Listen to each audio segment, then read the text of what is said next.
Okay, Rick, thanks for joining us for this quarter. The summary of what's going on in anything international equities with Adansonia, and I got a sneaking suspicion you're going to tell me there's a bid on. Here's a bit on, Rob.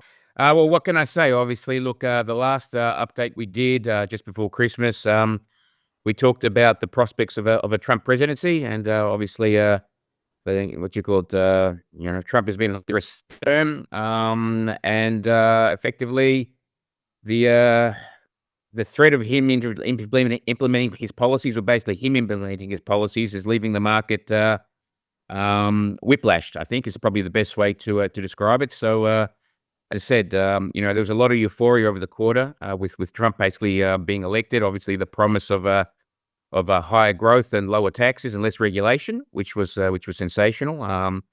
And the market's actually got a decent bump from the back of that. I think the index for the quarter rose 11.5%. Our fund delivered 13.3. I'll just put that little plug in there. Over the 3 months ending December 24. And look, just very quickly, our run rate from inception is 17.1% versus the market 15.7%. So, very happy with the way that the portfolio's been performing. But effectively, now sort of with Trump on board and actually doing what he's saying, there's really just a lot of volatility and effectively a lot of chaos. And the market really is trying to digest this and what it means in terms of, the imposition of tariffs, the threat of tariffs, tariff retaliation. Again, Trump basically believes that what is good for the country is not illegal to a degree. So, he's basically looking to investigate, if not possibly overturn existing contracts like the CHIPS Act.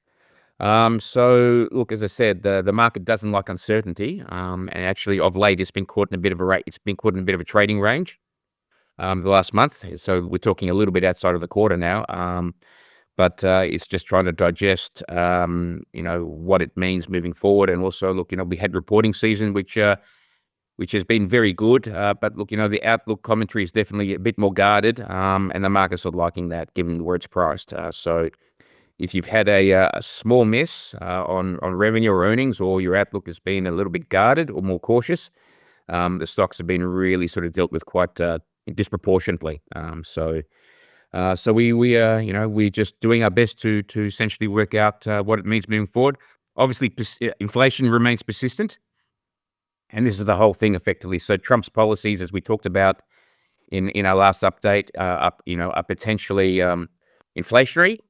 So obviously that'll be another fillip to persistent inflation if all these policies are enacted, which obviously then puts the central banks back on the back foot. And we're not going to get the level of monetary easing what the market was wanting. And effectively, in December, the Fed came out with relatively hawkish commentary, sort of warning that we're not going to get the level of cuts in 2025 that the market was originally anticipating. And obviously the market didn't like that. It sold off in December. But just on that, Rick, so the US have cut by 100 basis points. Yes. The bond market's rallied. Well, sorry, the bond yields have gone up 100 basis points. Yeah. So I think, and this is a big disconnect I'm seeing there with particularly clients, is they're saying, central banks are going to say the interest rates are going down. The long end doesn't care what central banks say or what they do. Yeah, exactly. And look, Trump actually part of Trump's I guess review of regulation is basically looking at looking at long bonds and the requirements there, and also, as you say, I mean the market is or the fixed interest market is basically preempting the inflationary impacts of these policies. And that's sort of being reflected in the bond market. So yes, you're right. I mean, there's been a bit of a disconnect, and obviously it's potentially weighing on the equity market. I think obviously Trump's come out of the gates pretty hard, which is his style. But I think it's probably the interesting part's probably to come, and that's probably when the rest of the world gets their acts together, and then they start hitting back at him. We could be talking things like repatriation of capital. There's a whole heap of things that could be coming in, which, quite frankly, the flow to the capital has been one way for quite some time. Yep. it's like we're playing a test match here, not a 2020, and so it's from a viewing perspective. I think it's very interesting, and I think it's like all things in life. He's not going to get everything that he wants his own way. No, Uh, no, for but sure, his for but sure. his style is very much, you know, in your face, at ya. But I do think once everyone sort of finds their feet and then they start hitting back, Mm. I think he'll realise that because to be frank, he's not in that strong a position. Whether No, no, no. Look, the, the, and the this is the whole US thing. the US has got $36 trillion in debt. If you count unfunded liabilities, it's more like 100 trillion. Their Yep. fiscal position's an absolute disgrace. Yes. Um, it's I he's not as strong as what he's putting forward that he is. No, and look, this tariff strategy of his is obviously, a negotiating tactic. But yes, on top of that as well, I mean, yeah, he needs cash for sure. Yeah, So he's got no manufacturing sector. China and the Eastern world dominate the resources and the supply chains. yep.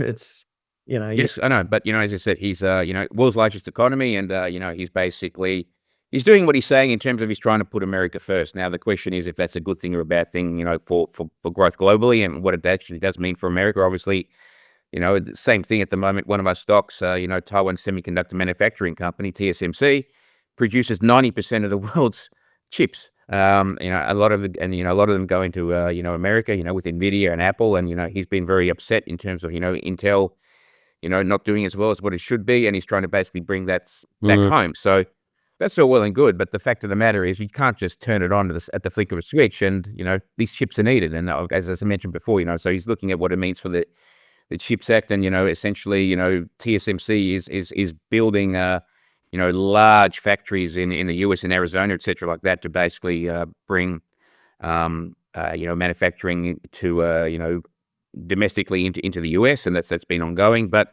yeah, as I said, it's not quite so easy, and obviously, if there are tariffs on all your input costs, it means that obviously end prices are higher and your consumers are paying more. So and it's inflationary. So you're right. Look, there are a lot of moving parts to all of this, and on top of that too, when you look at the rest of the world, I mean, Europe and the UK are still in trouble. They actually had a relatively poor quarter on the threats of recession, and also obviously potential imposition of tariffs, the trade wars.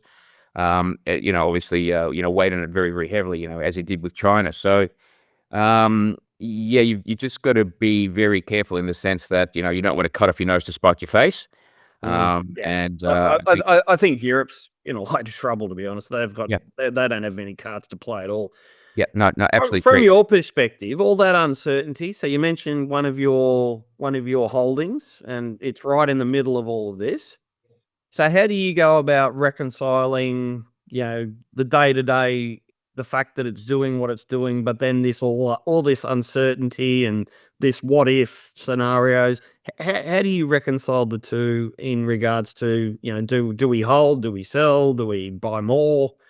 How do you guys go about doing that? Yeah, look, I think in the end you just got to look at things fundamentally, which is what we do. And look, the stock has been, it's come off its highs, but it hasn't been savaged. And I think to a degree there's there's got to be a degree of common sense and rationality about all of this. And look, the thing to the companies are quite open about their outlooks in all of this. And as I said, the TSMC is investing heavily in the US. And look, a lot of Trump's policies too, the threat of tariffs, are negotiating tactics. And to a degree, maybe in a lot of instances, he's looking to jawbone an outcome, as opposed to actually implement them. So look, as I said, we just look at it, you know, well, day by day is probably the best way to look at it. The longer term picture, we're very, very happy with, and as I said, the outlook is very solid. Even the same thing, that TSMC took more of a hit with the impact from a DeepSeek than essentially talk of these dump tariffs. Trump tariffs. Sorry.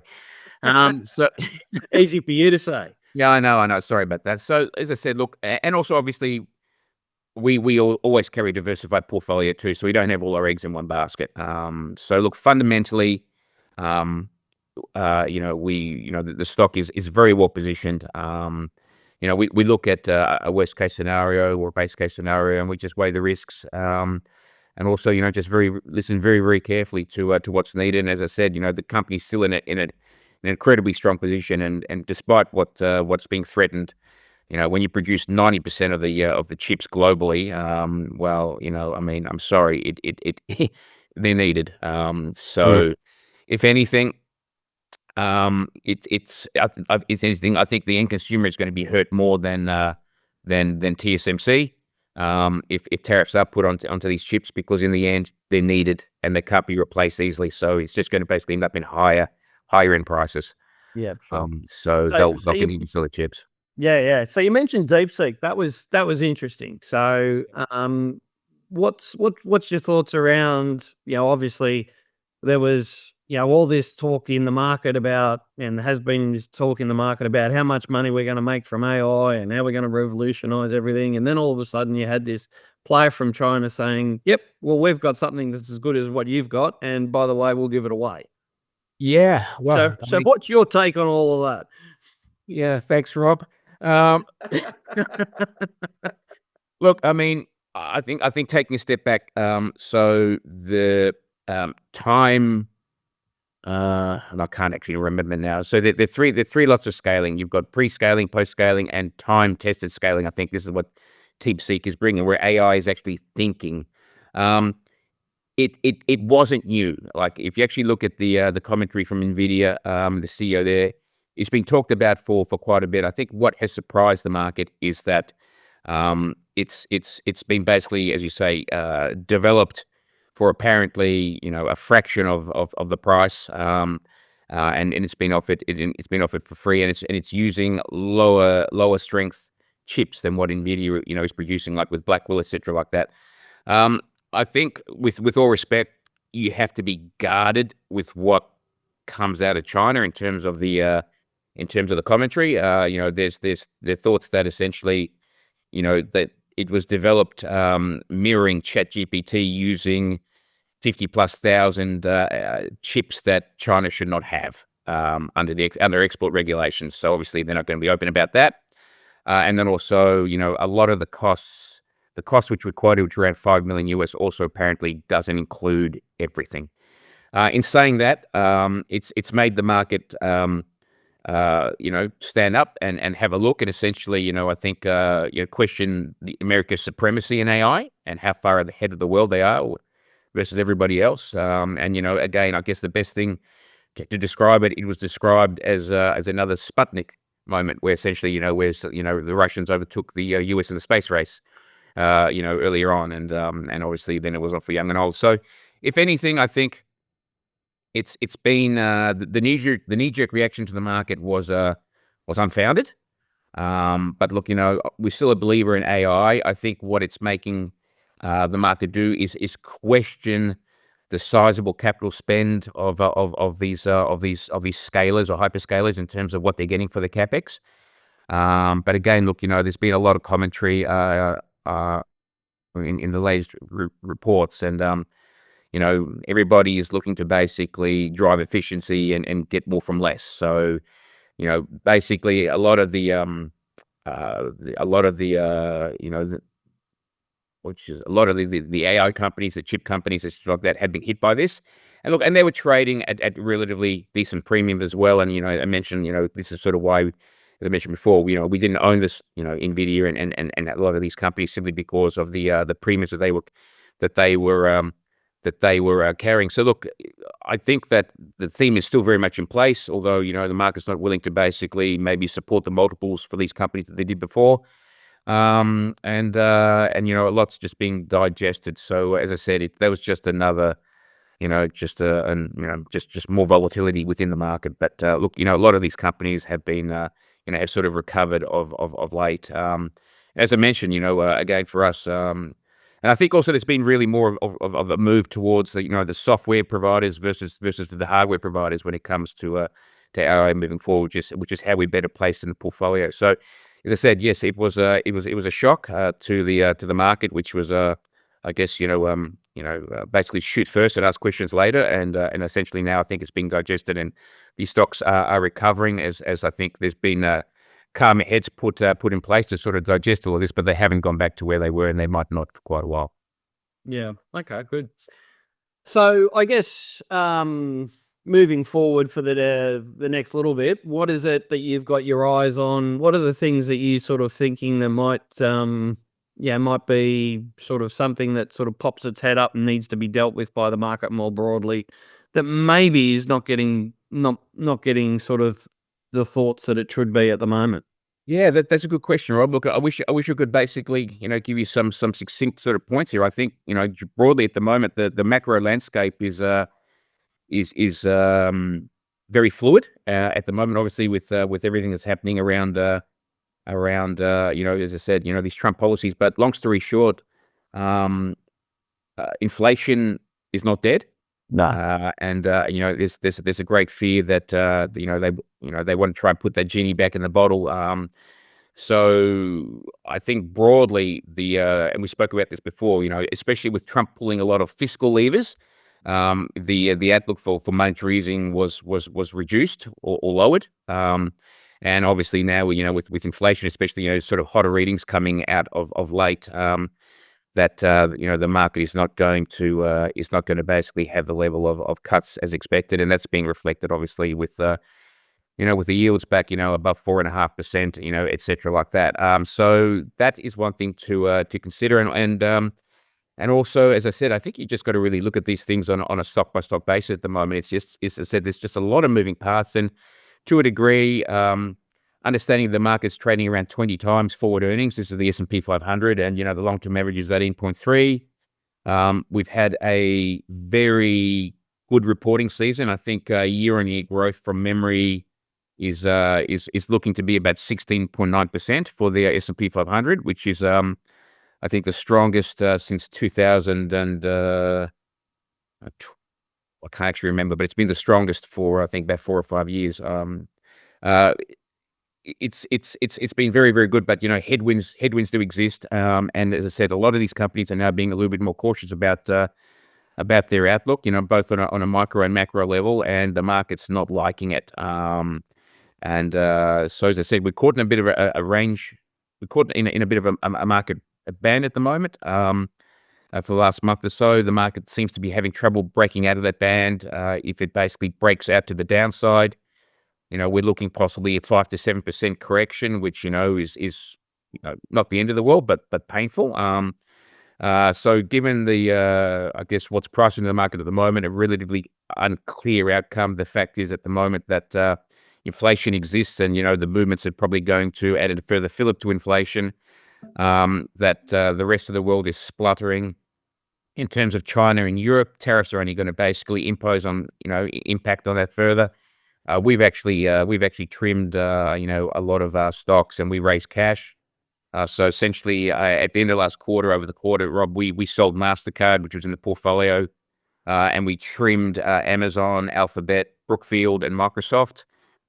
All good performers, and we raised around 18. We lifted our cash levels to about 18-19%. And I think we're running 12 stocks at the moment in our concentrated portfolio. So look, as I said, we've sort of locked away some good performance of late, and I think just taking a bit of a cautious outlook, looking for I guess clearer skies moving forward. There's a lot of fog in the market at the moment, and if anything, I think you just got to look at things on a stock by stock basis. So look, I question how some passive plays are going to basically react to all of this, especially when what does my absolute head in? Part of the reason that the market is trading at 20 times is a stock like Tesla, which is trading on just under 100 times earnings. So obviously, on an equal weighted basis, the market is not as expensive as what it sounds, but on a market cap weighted basis. And 100 times earnings, and it's all about robo taxis and what it means, moving forward, and just the shift that the market has just basically jumped on board Musk and supporting him the way he has, and obviously that's because he's obviously got Trump's ear.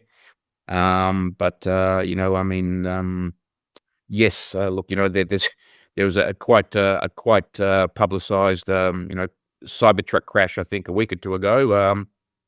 Which doesn't sort of bode well if you're sort of trying to launch a robo bus or robo taxi sort of service, at the end of this year. So I think I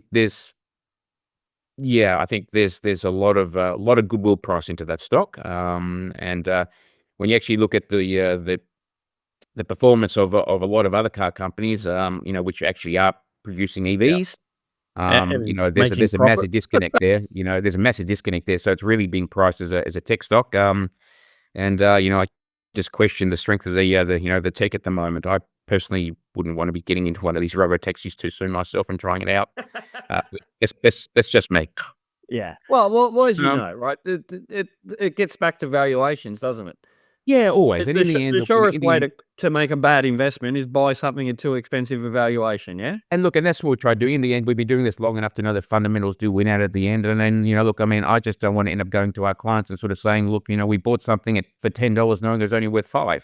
Yeah. That's not a good thing to do. So, as I said, there are shares out there, but you've got to look for them and obviously, sort of understand, I guess, what the threats and opportunities are moving forward, just with a very fluid macro environment at the moment. Yeah. Well, Yeah. inside our portfolios, we're very much looking at active opportunities because they're very much there.